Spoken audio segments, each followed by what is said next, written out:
Bismillahirrahmanirrahim. Alhamdulillahirabbil alamin. Wassalatu wassalamu ala asyrafil anbiya'i wal mursalin sayyidina Muhammadin wa ala alihi wa sahbihi ajma'in. Assalamualaikum warahmatullahi wabarakatuh.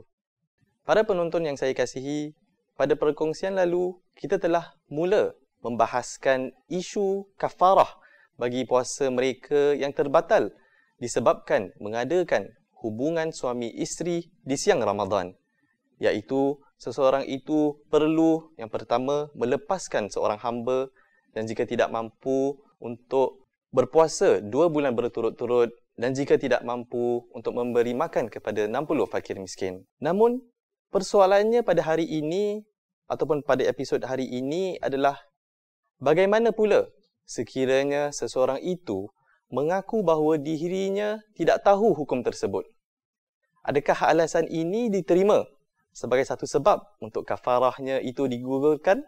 Sekiranya seseorang itu betul tidak mengetahui hukum tersebut, mungkin beliau menetap di tempat dan kawasan yang tak ada pengajian agama, maka alasan tidak mengetahui hukum ini boleh diterima dan kafarah tidak diwajibkan atasnya. Akan tetapi, bagi mereka yang menetap sebagai contoh di Singapura dengan kelas-kelas pengajian yang terus rancak berjalan merata masjid-masjid dan persatuan, tambahan itu, sekarang pun banyak kelas agama yang telah diadakan secara online. Kita sebagai umat Islam dapat akses kepada ilmu agama dengan mudah. Jadi, kita tidak sepatutnya menjadikan sebab dan mengatakan bahawa kita tidak tahu akan hukum tersebut. Ini kerana isu hukum ahkam puasa dianggap sebagai fardu ain. Seperti saya katakan di episod yang sebelum ini, bahawa setiap individu Muslim harus mengetahuinya. Ini juga kerana ilmu fardu ain akan membuatkan kita menjadi seorang individu yang mempunyai kerohanian dan akhlak yang lebih mulia. Seseorang itu yang memahami ilmu fardu ain akan patuh pada Allah Subhanahu wa taala dan meninggalkan larangannya. Beliau juga akan berdisiplin dan tidak mudah dipengaruh dengan ajaran yang bukan selari dengan syariah.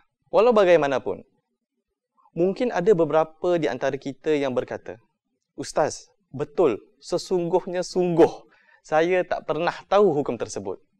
Mungkin seseorang itu baru sahaja memeluk agama Islam ataupun baru sahaja kembali kepada jalan yang benar dan baru sahaja mula belajar hukum Allah. Maka ada keringanan di situ. Maka beliau tidak perlu membayar kafarah tersebut. Kami juga ingin menekankan sekali lagi bahawa walaupun kita sekarang ini berada dalam aturan circuit breaker, ia tidak seharusnya menahan diri kita daripada mempelajari ilmu agama. Terdapat banyak sangat platform-platform yang disediakan secara online daripada masjid-masjid kita, persatuan-persatuan ataupun Muslim SG dan sebagainya. Tambahan daripada itu, pembacaan Al-Quran pun dapat diadakan secara online dan disemak oleh seorang ustaz. Maka para penonton sekalian, ambillah peluang ini dengan kita berada di rumah untuk mempertingkatkan lagi ilmu agama kita. Nah, persoalan seterusnya yang berkaitan kafarah ini ialah, adakah kafarah itu akan berganda sekiranya beliau melambatkan membayarnya? Nah, jawapannya mudah. Kafarah itu tidak akan berganda walaupun seseorang itu menundakan kafarahnya sampai bertahun-tahun. Walaupun sedemikian, kafarah hanya akan berganda mengikuti jumlah hari di mana puasanya terbatal disebabkan kelakuannya.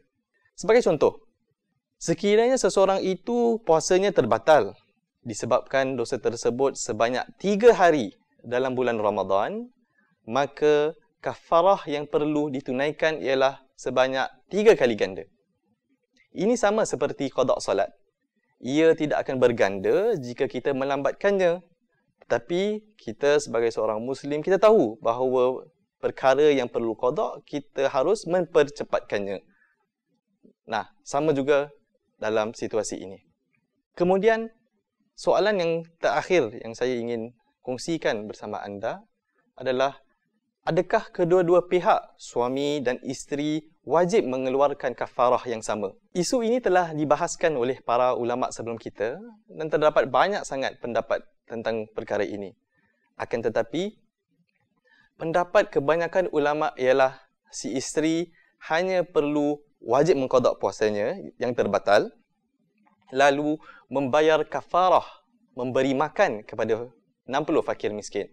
Untuk suaminya pula, beliau perlu mengqada puasanya yang terbatal, lalu berpuasa 2 bulan berturut-turut, dan jika tidak mampu, barulah berpindah kepada memberi makan kepada 60 fakir miskin.